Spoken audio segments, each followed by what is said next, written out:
آمن الرسول بما أنزل إليه من ربه والمؤمنون كل آمن بالله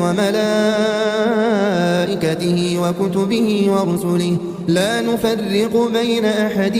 من رسله وقالوا سمعنا وأطعنا غفرانك ربنا وإليك المصير لا يكلف الله نفسا إلا وسعها لها ما كسبت وعليها ما اكتسبت ربنا لا تؤاخذنا إن نسينا